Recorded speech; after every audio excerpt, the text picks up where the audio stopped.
Teman-teman pernah nggak mikir kenapa ya orang lain bikin coklat yang diserut itu kelihatannya gampang-gampang aja atau rapi-rapi aja, terus gilirannya kita yang bikin kok malah nggak bagus atau ada aja kendala yang dialami. Oke, untuk video ini kita anggap aja kita sama-sama belajar ya teman-teman. Tapi sebelumnya aku mau merapikan kue aku dulu. Base cake kue ulang tahun yang aku buat ini adalah brownies panggang dan untuk isiannya adalah coklat leleh ya teman-teman. Jadi coklat siram yang aku jadikan isian untuk sebagai pengganti selai strawberry atau selai-selai yang lainnya sesuai dengan permintaan dari konsumen aku. Sebelum ditimpah dengan kue lagi, bagian pinggirnya itu usahakan dikasih krim dulu teman-teman. Jadi kalau mau kasih isian apapun termasuk isian coklat atau isian selai, usahakan di bagian pinggirnya harus dikasih buttercream agar selainya itu tidak meluber ke pinggiran atau sampai keluar gitu. Karena kalau tidak dihambat dengan buttercream di bagian pinggirnya, nanti kue kita akan lari-lari dan gampang goyang-goyang gitu teman-teman. Jadi itu adalah solusinya juga ya kalau kita mau kasih isian di dalam cake-nya kita. Oke, sesuai dengan topik di awal, bagaimana cara bikin coklat serutnya dengan sempurna. Jadi caranya itu, sebelum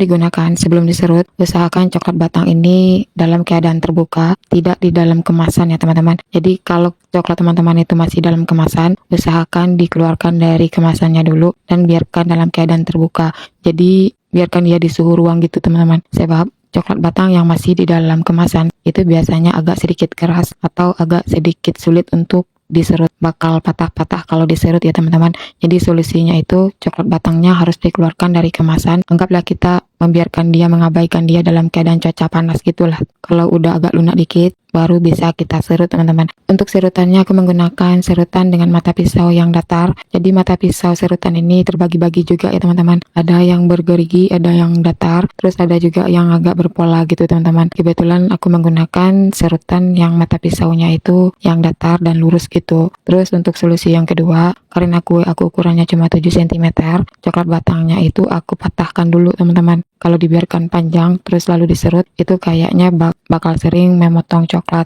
Jadi alangkah bagusnya langsung dipotong dibagi dua, baru bisa langsung diserut. Ini solusi aja sebenarnya teman-teman, tergantung dari tinggi kuenya kita juga. Kalau teman-teman tidak mau memotong coklatnya menjadi bagi dua, boleh langsung diserut dalam keadaan panjang gitu ya.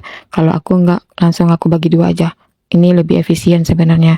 Dan untuk hiasannya di bagian atas itu aku menggunakan serutan yang mata pisaunya itu yang bergerigi teman-teman. Jadi untuk satu kue ini aku menggunakan dua jenis serutan buah. Pertama mata pisaunya yang lurus dan yang kedua mata pisaunya yang bergerigi. Coba teman-teman perhatikan, coklat yang di bagian atas kue ini sama-sama diserut tapi hasilnya berbeda. Coklat yang di bagian atas ini sedikit menggulung, sedangkan coklat batang yang diserut di bagian pinggirnya itu yang kita gunakan di awal video tadi, yang kita serut di awal video tadi, itu kelihatan rapi dan tidak menggulung. Kira-kira teman-teman tahu nggak bedanya di mana? Itu letaknya dari cara kita menekan coklat. Jadi kesimpulannya, beda teknik, beda hasil.